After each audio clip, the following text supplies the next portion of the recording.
Welcome back to my channel. আমি দোয়েল। আমার এই দোয়েল কিচেন চ্যানেলে তোমাদের সকলকে স্বাগত জানাই।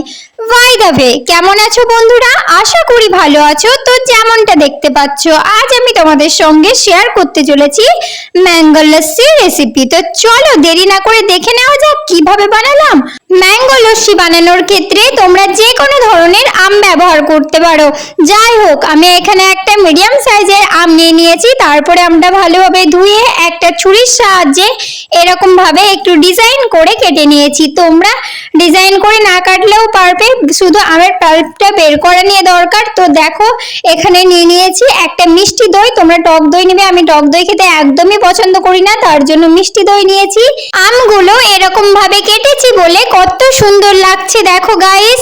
তো এখন একটা মিক্সি জার নিয়ে নিয়েছি। মিক্সি জারের মধ্যে একটা ছুরির সাহায্যে আমের পাল্পগুলো দিয়ে দিচ্ছি। আমের সিজন তো প্রায় শেষের দিকে, এইবার আর কোনো আমের নতুন রেসিপি শেয়ার করতে পারবো না। পরের বছর তোমাদের সঙ্গে আরো দারুণ দারুণ রেসিপি শেয়ার করব। আর এইদিকে দেখো বন্ধুরা, যে মিষ্টি দইটা তোমাদেরকে আগে দেখালাম, এখন ওই মিষ্টি দইটা অর্ধেকটা দিয়ে দিলাম আর বাকি অর্ধেকটা রেখে দিয়েছি, কারণ দ্বিতীয়বার আবার বানাতে হবে। যেহেতু মিক্সি জারটা একদমই ছোট, একবারে সবার জন্য বানানো যায়নি, দ্বিতীয়বার আবারও বানাতে হয়েছে। দিয়ে দিলাম পরিমাণ মতো দুধ, আর দিয়ে দিলাম কিছু টুকরো বরফ, আর দিয়ে দিলাম চিনি। তোমরা তোমাদের স্বাদ অনুযায়ী চিনিটা দেবে। এখন মিক্সি জারের ঢাকাটা লাগিয়ে দিলাম এবং এটা ভালো মতো ব্লেন্ড করে নিতে হবে। তো দেখো, ব্লেন্ড হয়ে গেছে আর কত সুন্দর একটা স্মুথ পেস্ট হয়ে গেছে। তোমরা দেখেই বুঝতে পারছো যে কতটা টেস্টি হবে খেতে।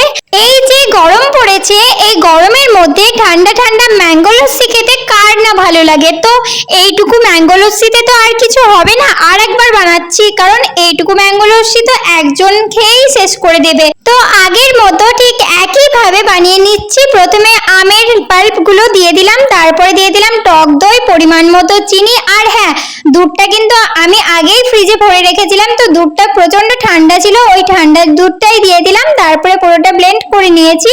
এবার সবটা একসঙ্গে মিক্স করে নিয়েছি। এখন দিয়ে দিচ্ছি একটা গ্লাসের মধ্যে।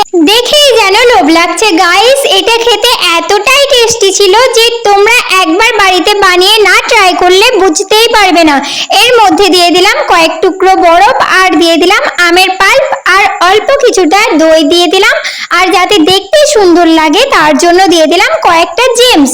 আর এখন যারা আমার এই ভিডিওটা দেখছো, প্লিজ একটা লাইক করে ভিডিওটা কন্টিনিউ করো। তো দেখো, ম্যাঙ্গো লস্যি তো রেডি। এখন ওই দইয়ের কাপটার মধ্যে এই ম্যাঙ্গো লস্যিটা দিয়ে ফ্রিজে রেখে দিয়েছিলাম আইসক্রিম বানানোর জন্য। তো আইসক্রিমটাও খেতে দারুণ হয়েছিল।